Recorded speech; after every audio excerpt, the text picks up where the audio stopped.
Bonsoir à tous et bienvenue dans cette nouvelle vidéo. Pour tous ceux qui ne sont pas encore abonnés, merci de cliquer sur le bouton s'abonner et d'activer la cloche de notification. Et pour tous ceux qui sont déjà abonnés, merci de vérifier que vous avez bien activé la cloche de notification. Sinon, quand je vais faire sortir une nouvelle vidéo, vous n'aurez pas de notification, donc vous n'allez pas savoir. En fait, je me promenais sur Twitter et j'ai vu qu'il y a quelqu'un qui a dit que j'étais le meilleur conteur de Storytime. En mode genre, je suis le meilleur raconteur d'histoire. Voilà. Et vu des gens sont venus commenter, effectivement, ouais, je confirme. Je me sentais plus. Aïe! Tu sais quoi, les gars me voient quoi? Bon, il a fait plaisir un peu, genre, il va balancer une story time, quoi. Voilà. Donc maintenant, on va faire un deal. Si cette story time là a atteint 10 000 vues avant une semaine, je vous balance une deuxième story time. D'accord? Générique story timing.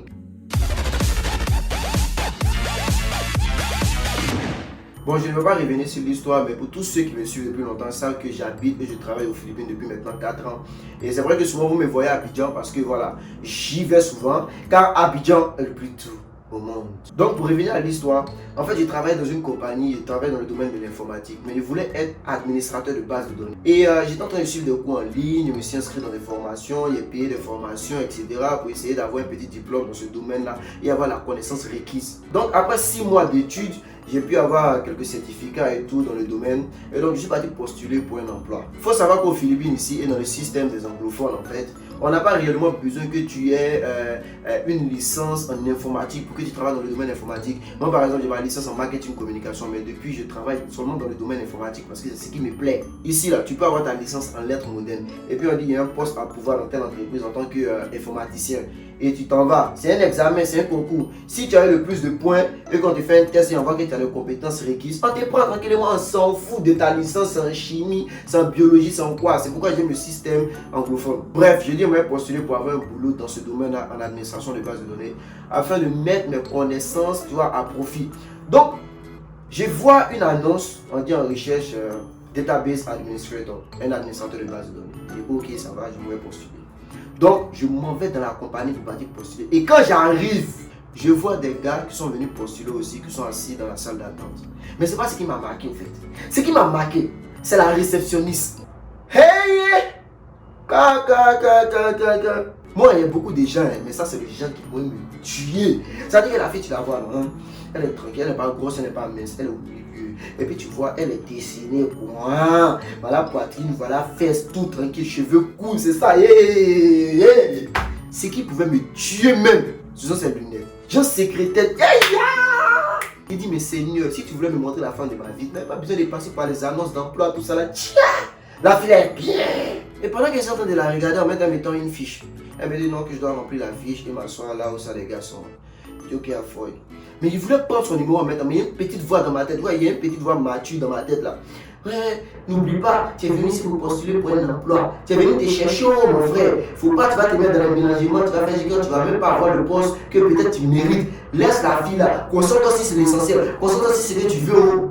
Et puis je vois la go venir vers moi avec une démarche, une délicatesse. Elle arrive vers moi et me demande est-ce que je veux du thé ou bien du café et tout et tout. Je dis hein? Donc tous ceux qui sont là, elle les a pas vus. C'est moi qui viens d'arriver là. C'est moi qui vais me proposer tout ça. Mais ici, c'est que moi, la fille est tombée sur mon chat. C'est le mignon. The bogus of the world. Hi! Je dis ok, il n'y a pas de souci, je vais prendre un peu de thé. Elle m'envoie du thé, je bois tranquille. Elle est calée à côté là-bas, en train de remplir des papiers et tout. Et elle jette un coup d'œil souvent pour nous regarder. Moi aussi, elle a regardé, il sentait la rouille, il sentait qu'il a quand elle est tombée amoureux. Maintenant, il y a un gars qui est venu briser mes rêves. Lui, il quitte quelque part là-bas, il vient d'arriver aussi. Dès qu'elle est arrivée, il a pris la fiche, elle vient s'asseoir à côté de nous. Elle est venue lui proposer aussi thé et tout ça. Elle dit ah! Donc la fille elle vient proposer à tous les nouveaux qui viennent d'arriver là. Les autres aussi, elle les a proposé ça aussi, mais ils ont refusé de boire ou bien peut-être ils ont dit ah puis c'est fini. Moi aussi, je me faisais les idées, même si c'est vrai que c'est mignon. Bref, il y a des ça comme ça. On m'a appelé, on m'a mis dans une salle là, on m'a donné des papiers et tout. Je dois répondre aux questions. Ils sont en train de me faire un test quoi en fait. Donc j'ai fini le test là tranquillement, tranquille. On dit je dois remettre le papier à la réceptionniste là, puis je m'en vais. Donc je m'en vais, je prends le papier dans la fille là. Il dit qu'il veut prendre son numéro, mais la petite voix mature qui est dans ma tête en train me dit que écoute Lamine, n'oublie pas. Tu es ici pour un objectif, tu es venu ici pour te chercher, tu es venu ici pour pouvoir trouver un boulot qui te donne un meilleur salaire que celui que tu as. N'oublie pas ça, n'oublie pas tes objectifs. Laisse la fille là tranquillement, remets le papier, va à la maison. Il a tapé ses têtes de voile, tête-toi là-bas. Ma chérie, s'il te plaît, je peux avoir ton numéro. Elle dit, oh, il n'y a pas de souci. Elle a pris un papier là, elle écrit son numéro dessus et puis elle me donne. J'arrive à la maison avec le numéro, j'ai fini de manger, tout ça, je suis bien assis confortablement. Je texte la fille, salut, c'est moi, j'ai pris ton numéro, on dit quoi, ça va? Pas de réponse. La nuit, je l'écris encore, pas de réponse. Maintenant, le lendemain, là, je l'ai appelé, elle ne décroche pas aussi. Donc, il a tapé l'œil, il n'a pas parlé, il me suis dit que bon, peut-être la fille n'est pas intéressée ou bien, je ne sais pas, bon, il a tapé l'œil. Même si, au fond de moi, il ne peut pas croire qu'une fille ne peut ne pas être intéressée par moi. Tiens, il est déjà. Une semaine après, j'ai reçu un coup de fil, c'est la fille. Elle me dit en fait que j'ai rendez-vous dans l'entreprise là à 16h et que je devais me rendre là-bas. Je dis ok, il n'y a pas de souci. 16h, je m'en vais là-bas. J'arrive, on me dit ouais, on doit faire une interview, on finit de faire l'interview. Maintenant, si tout est prêt, on va m'appeler pour venir signer le contrat et tout. Donc, j'ai fini mon interview, tout ça, on est parti. Il venait demander à la fille, ah, mais pourquoi tu ne réponds pas à mes textos? Et je vois qu'elle a été remplacée, genre c'est une autre, elle a fini son travail, elle était partie à la maison. Ok. J'arrive à la maison, je la texte encore pas les réponses. Le lendemain, il la texte pas les réponses. Je n'ai pas parlé, elle laisse tomber même définitivement. 3 jours plus tard, un jeudi, j'étais à la maison calmement en train de regarder mon Netflix. Et je vois mon portable sonner, je regarde sur le numéro de la fille. Quoi? Il prend et décroche allô avec une voix vraiment subliminale. Allô, oui. Elle me dit, ouais, tiens où ça? Il dit c'est à la maison. Elle me dit, ah ok, viens, je vais te voir. Il est venu où ça? Elle me dit, à Sogo, viens à Sogo, je vais te voir. Mon frère, il ne faut pas partir. À 1h du matin, c'est jamais un coupé sorti dedans. On ne sait jamais. Donc, je dis, ok, il n'y a pas de souci. Je prends Sogo, le nom qu'elle m'a donné là. Je rentre dans Uber. Je commande un Uber. Le chauffeur, il vient, il me prend. On s'en va. On arrive, le chauffeur me dépose quelque part devant un immeuble là. Et puis il s'en va. Il dit, attends, mais c'est ici qui est Sogo quoi. Je dis, ouais, c'est ici qui est Sogo. Sogo, c'est quoi? C'est le nom du quartier. Il dit, non, c'est l'hôtel qui est là. Il regarde devant l'immeuble là. J'ai écrit en haut là. Sogo, même. Ça veut dire que c'est un hôtel. J'ai la fille, elle me donne rendez-vous pour la première fois dans un hôtel. C'est ce jour-là que j'ai compris le proverbe qui dit, la patience est un chemin d'or. Parce qu'en vrai, là, quand même, il ne répondait pas, moi, il pensait que la patience dormait sur le chemin. Déjà, c'est la patience qui est un chemin d'or. Enfin, bref, je suis devant l'hôtel. J'appelle la fille maintenant pour lui dire que je suis là, elle ne décroche pas. Je lui envoie un message, elle ne répond pas. Il y a fait plus de 20 minutes, je suis arrêté devant l'hôtel. J'ai dit, mais la fille, c'est quelle manière ça? Il était à la maison quand même, moi, il ne t'a rien demandé. Tu m'appelles de venir, il vient maintenant, c'est devant l'hôtel, là, il t'appelle, il t'envoie un message, tu ne réponds pas. Ah! Après 45 minutes, 45 minutes passées devant l'hôtel là, je n'ai pas parlé. Il a arrêté mon taxi. Au moment des parties, il va mon portable sortir. Elle me dit, mais tiens, où depuis là, n'est pas compris. Il dit, mais moi aussi là, je t'appelle, t'envoie un message, tu ne réponds pas. Elle me dit, ah, ok, il faut venir, voici le numéro de ma chambre, tout ça, tout ça, tout ça. Je me suis un peu endormi. Je dis, ok. Je rentre dans l'hôtel, je me rends dans la chambre de la fille, j'arrive, j'ouvre la porte, je vois la fille de coucher sur le lit. Sexe, yeah! La fille là, c'est femme.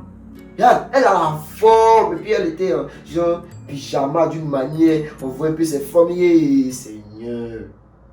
Maintenant, je cause avec elle, je fais un semblant de m'inquiéter pour elle. Mais c'est comment? Tu m'appelles à une certaine heure, il était 1h, 2h du matin. Je me suis dit que tu es dans les problèmes, c'est pourquoi j'ai couru pour venir ici. Tu sais, moi, je m'inquiète pour toi parce que tu me dis, tu vois, tu me plais bien, je voulais te dire ça depuis la première fois qu'elle pose ton numéro, mais tu ne répondais pas à mes messages. Elle me dit non, il n'y a rien. En fait, elle est partie s'amuser un peu avec ses amis et elles ont bu un peu. Elle pense qu'elle n'est pas trop en état de conduire. Voilà pourquoi elle a pris une chambre à l'hôtel et elle a besoin de compagnie, que je reste un peu avec elle à côté d'elle. Et le lendemain matin, elle va rentrer. Il dit, mais il n'y a pas de souci. Moi, on m'appelle compagnon. C'est comment on m'appelle au compagnon. Je suis là pour tenir compagnon. Aïe, c'est mon boulot. Là, dans ma tête, elle commençait à imaginer les positions. Surtout une forme de la fleur. Elle commençait à imaginer les mouvements dans ma tête, Seigneur. Moi, on doit me délivrer. Hein. Il y a l'imagination fertile même. Donc, causerie, il a commencé à embrasser la fille. Il l'embrasse, on s'embrasse, tout ça. Elle me caresse, ou ici, elle est en train d'embrasser, tout ça. La fille, papa, je ouvre mon portefeuille parce qu'il y a toujours un préservatif dans mon portefeuille. Mon préservatif. Elle voit, hein, elle parle pas. Des shit tranquille, des places préservatives là tranquille. Et c'est si elle, il job maintenant, elle me dit, attends. Je suis dedans, elle me dit, attends. Je dis, attends quoi? Elle me dit, si mariée, et puis elle rit. Moi, elle vit sur la maison. Je dis, oh, il faut laisser de la maison, c'est pas le moment. Elle me dit, si je suis mariée. Je dis, oh, arrête ça là, on fait ou bien on fait pas. Elle dit, non, moi, je te dis seulement, genre, on fait. Dans ma tête, elle me disait, elle entend ça pour m'embrouiller. Il a Mougou, la fille de Mougou, il se battait dans la douche, il me laver, il finit. Il revient, il sort de la douche, il vient la trouver, elle donne une position d'une manière si il dit, hey, tout petit s'est levé en même temps, il dit, hey. Deuxième coup, il m'a fait dans la douche, on peut même c'est fini, il revient encore. La petite, il dit qu'elle, son corps, ça tracte. Genre, hey, moi, on a délivré. Vous imaginez de 2h30 comme ça, 3h qui arrive là-bas, jusqu'à 8h, on était là. Maintenant, vers 8h30, on était un peu fatigué, et puis elle devait partir au travail. Donc elle m'a dit, bon, ok, elle va partir au travail. Moi aussi, je vais rentrer à la maison, partir dormir. Mais il n'a pas dormi toute la nuit. Je dis, ok, il n'y a pas de souci. Donc, on s'en va. Elle me dit, attends d'abord, je vais te montrer quelque chose. Je dis, ok, elle prend son portable. Elle défile dans les photos. Elle me montre sa photo, elle est son mari. Elle me montre. Je dis, c'est qui? Elle me dit, non, c'est mon mari. Elle dit qu'elle est mariée, non.